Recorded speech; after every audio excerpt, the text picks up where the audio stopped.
UP में food processing training शुरू, युवा और किसानों की बढ़ेगी आमदनी।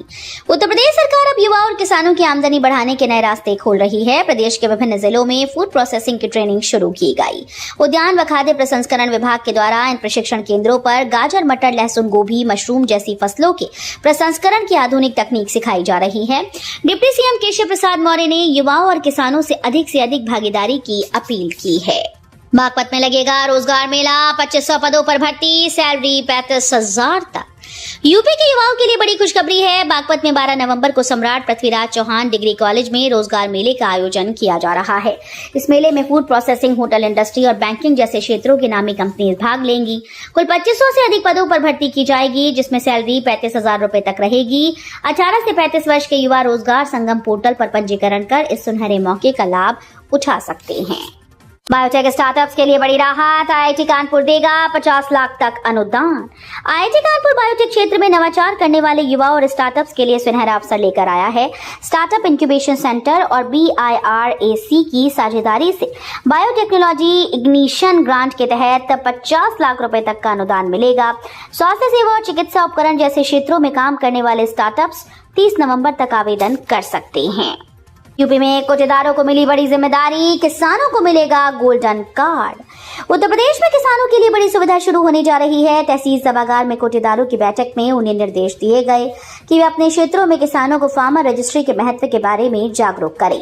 इस रजिस्ट्री के माध्यम से हर किसान को एक गोल्डन कार्ड मिलेगा। इसके जरिए किसान प्रधानमंत्री किसान सम्मान निधि, किसान क्रेडिट कार्ड, फसल बीमा योजना जैसी कई सरकारी योजनाओं का लाभ आसानी से ले पाएंगे। यूपी में शिक्षकों के लिए बड़ा अपडेट, प्रयागराज में संवर्ग बदलाव, 1894 पदों पर भर्ती 15 नवंबर से। उत्तर प्रदेश में शिक्षकों के लिए 2 अहम फैसले लिए गए। प्रयागराज में नगर निगम सीमा के विस्तार के बाद ग्रामीण स्कूल के शिक्षकों का संवर्ग अब नगरीय क्षेत्र में किया जाएगा। उन्हें 11 नवंबर तक शपथ पत्र देना होगा कि उनकी वरिष्ठता मौजूदा नगरीय शिक्षकों से नीचे रहेगी। साथ ही प्रदेश के अशासकीय स्कूल्स में असिस्टेंट टीचर और हेडमास्टर के कुल 1894 पदों पर भर्ती के लिए गाइडलाइंस जारी हो गई। लखनऊ में सस्ते फ्लैट का सुनहरा मौका, 15% तक की बम्पर छूट, सीमित समय के लिए ऑफर। राजधानी लखनऊ में घर खरीदने वालों के लिए खुशखबरी है। उत्तर प्रदेश आवास और विकास परिषद ने पहले आओ पहले पाओ योजना के तहत 1500 से ज्यादा फ्लैट्स पर बम्पर छूट की घोषणा की है। वृंदावन और अवध विहार योजना में मिलने वाले इन फ्लैट्स पर 10 से 15% तक का डिस्काउंट मिलेगा। फ्लैट की कीमत 25 लाख से लेकर 1.25 करोड़ रुपए तक है। यूपी में वेलनेस सेंटर बनाने पर 30% सब्सिडी, योग और आयुर्वेद को मिलेगा बढ़ावा। उत्तर प्रदेश सरकार अब स्वास्थ्य और वेलनेस टूरिज्म को नई दिशा देने जा रही है। पर्यटन विभाग ने राज्य भर में वेलनेस सेंटर और वेलनेस रिजॉर्ट स्थापित करने के लिए निवेशकों, संस्थानों और उद्यमियों को आमंत्रित किया है।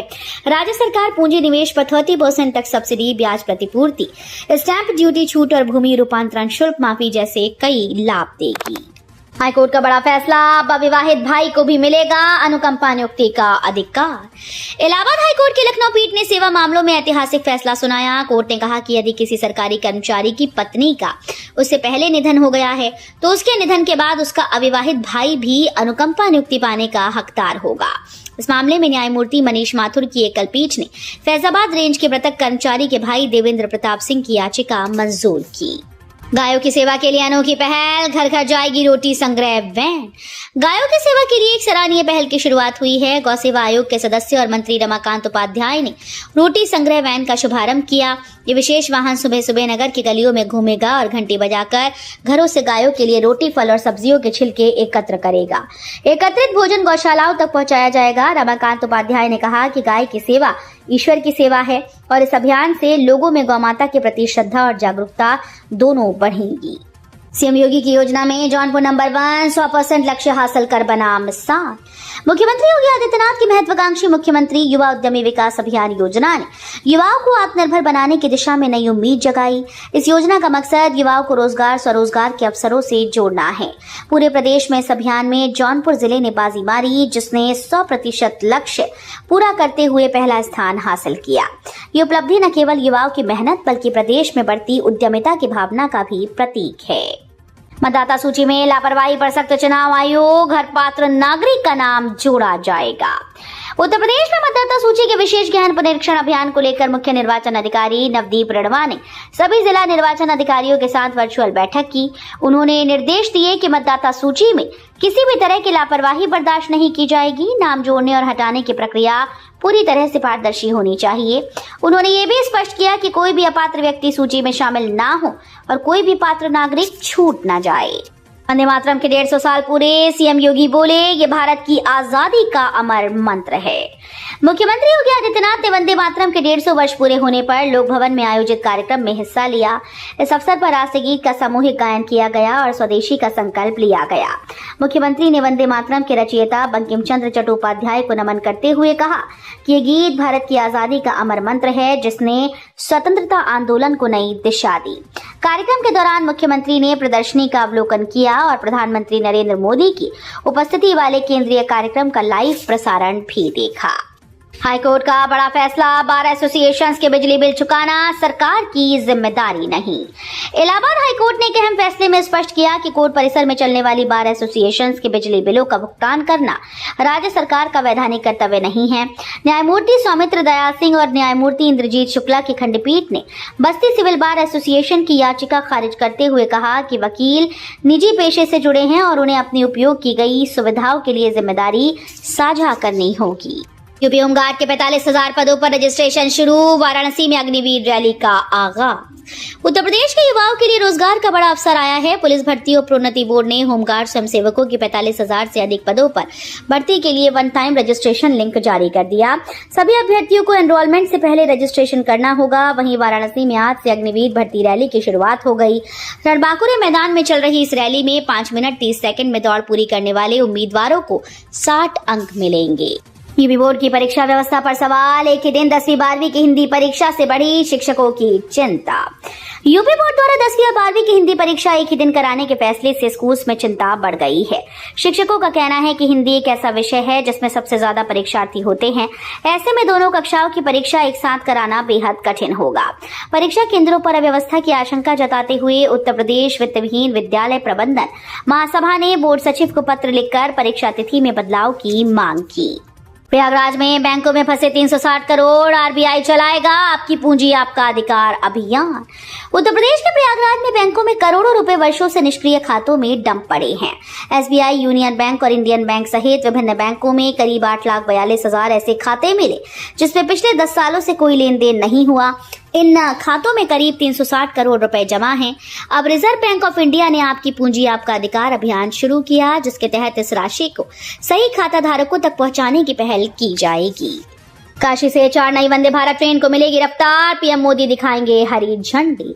प्रधानमंत्री नरेंद्र मोदी आज काशी से देश को 4 नई वंदे भारत ट्रेन की सौगात देंगे। सुबह 8:15 बजे बनारस स्टेशन से पीएम मोदी इन ट्रेन को हरी झंडी दिखाएंगे। नई वंदे भारत एक्सप्रेस ट्रेन बनारस, खजुराहो, लखनऊ, सहारनपुर, फिरोजपुर, दिल्ली और एर्नाकुलम, बेंगलुरु रूट पर चलेंगी। बनारस खजुराहो वंदे भारत वाराणसी, प्रयागराज, चित्रकूट जैसे प्रमुख धार्मिक स्थलों को जोड़ेगी। काशी से शुरू हो रही ये रेल सौगात न सिर्फ यात्रियों की सुविधा बढ़ाएगी बल्कि देश की आधुनिक रेल कनेक्टिविटी को भी नई दिशा देगी। गंगा का जलस्तर हुआ स्थिर, 12 घाटों का संपर्क टूटा, अगले सप्ताह तक ठहराव की संभावना। वाराणसी में गंगा का जलस्तर अब 63.10 मीटर पर स्थिर हो गया है। पिछले दिनों जलस्तर में तेजी से बढ़ोतरी के बाद अब स्थिति नियंत्रण में है, लेकिन इससे करीब 12 घाटों का आपसी संपर्क टूट गया। केंद्रीय जल आयोग के अनुसार गंगा के जलस्तर में अगले सप्ताह तक ठहराव बना रहेगा। प्रशासन ने लोगों से सतर्क रहने और घाटों के निचले हिस्सों में न जाने की अपील की है। सरकारी अस्पतालों में बाहर की दवा पर रोक, अनुपस्थित डॉक्टर और सीएमएस पर गिरेगी गाज। उत्तर प्रदेश सरकार ने सरकारी अस्पतालोों में अनुशासन सख्त करते हुए बड़ा फैसला लिया। कोई भी डॉक्टर सादी पर्ची पर बाहर की ब्रांडेड दवा लिखेगा तो उस पर निलंबन की कार्रवाई होगी। इतना ही नहीं, तय समय पर ओपीडी में डॉक्टर के मौजूद न रहने पर संबंधित सीएमएस और चिकित्सा अधीक्षक भी जवाबदेह होंगे।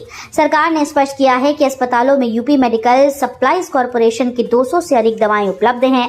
साथ ही जन औषधि केंद्रों से जेनेरिक दवाएं लिखने के निर्देश दिए गए। मंत्री की दो टूक, सफाई व्यवस्था में पार्षदों का दखल बर्दाश्त नहीं।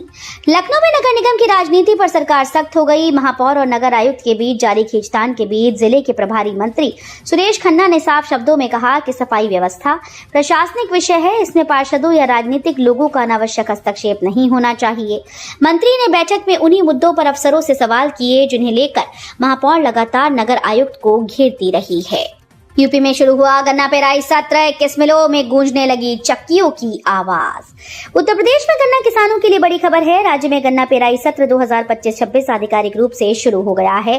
प्रदेश के कुल 21 चीनी मिलों में पेराई का काम शुरू हो चुका है, जिनमें 1 सहकारी व 20 निजी मिलें शामिल हैं। वहीं गन्ना विकास विभाग ने बाकी मिलों को भी जल्द संचालन शुरू करने के निर्देश दिए। आयुक्त ने मिल मालिकों को चेताया कि किसानों के गन्ना मूल्य का भुगतान समय पर हर हाल में किया जाए। अलीगढ़ नुमाइश 2025 की तारीख तय, 16 जनवरी से 10 फरवरी तक लगेगा आकर्षणों का मेला। अलीगढ़ के मशहूर नुमाइश को लेकर बड़ी खबर है। इस बार नुमाइश का आयोजन 16 जनवरी से 10 फरवरी तक किया जाएगा। जिलाधिकारी संजीव रंजन की अध्यक्षता में हुई बैठक में ये निर्णय लिया गया। इस बार की नुमाइश खास होगी। इसमें बागवानी, औद्योगिक कृषि से जुड़े कार्यक्रमों का सजीव प्रसारण किया जाएगा। नुमाइश कमेटी ने सभी तैयारियों को समय पर पूरा करने के निर्देश दिए हैं। हर साल की तरह इस बार भी अलीगढ़ नुमाइश में व्यापार, संस्कृति, मनोरंजन का अनोखा संगम देखने को मिलेगा। ठंड के साथ बदला काशी का आरती समय, सुबह और शाम की आरती अब नए वक्त पर। मंदिरों की नगरी काशी में मौसम बदलते ही आरती के समय में बदलाव किया गया। ठंड की दस्तक के साथ अब सुबह और शाम की आरती 30 मिनट देर से होगी। दशाश्वमेध घाट पर मां गंगा की प्रसिद्ध आरती अब शाम 6 बजे से शुरू हो रही है, जबकि सुबह की मंगला आरती 5 की जगह 5:30 बजे होगी। गंगा सेवा निधि और गंगोत्री सेवा समिति ने नए समय से आरती की व्यवस्था शुरू कर दी है। सरस्वती के पुनर्जीवन की दिशा में बड़ा कदम, वैज्ञानिकों ने तैयार किया एक्वीफर रिचार्ज डिजाइन। भूमिगत सरस्वती नदी को पुनर्जीवित करने की दिशा में वैज्ञानिकों ने बड़ा कदम बढ़ाया। हैदराबाद के राष्ट्रीय भूभौतिकी अनुसंधान संस्थान और उत्तर प्रदेश भूजल बोर्ड ने मिलकर सरस्वती के पोलियो चैनल के माध्यम से एक विशेष मैनेज्ड एक्वीफर रिचार्ज डिजाइन तैयार किया है। ये परियोजना 3 जिलों में लागू होगी, जहां गंगा यमुना की प्राकृतिक कनेक्टिविटी का उपयोग कर भूजल भरण किया जाएगा। देव दीपावली के बाद बनारस की हवा हुई खराब, येलो जोन में पहुंचा शहर। देव दीपावली के भव्य आयोजन के बाद काशी की हवा का रंग बदल गया। त्योहार के दौरान बड़ी भीड़ और ट्रैफिक ने शहर के वायु गुणवत्ता स्तर को बिगाड़ दिया है। एक यूआई के मुताबिक वाराणसी का एयर क्वालिटी इंडेक्स 192 तक पहुंच गया, जिससे शहर ग्रीन से येलो जोन में चला गया। बेलूपुर, अर्दली बाजार, मलदहिया और निराला नगर सबसे ज्यादा प्रदूषित क्षेत्रों में शामिल हैं। विशेषज्ञों का कहना है कि धूल कणों और वाहनों के धुएं से हवा में प्रदूषण बढ़ गया है।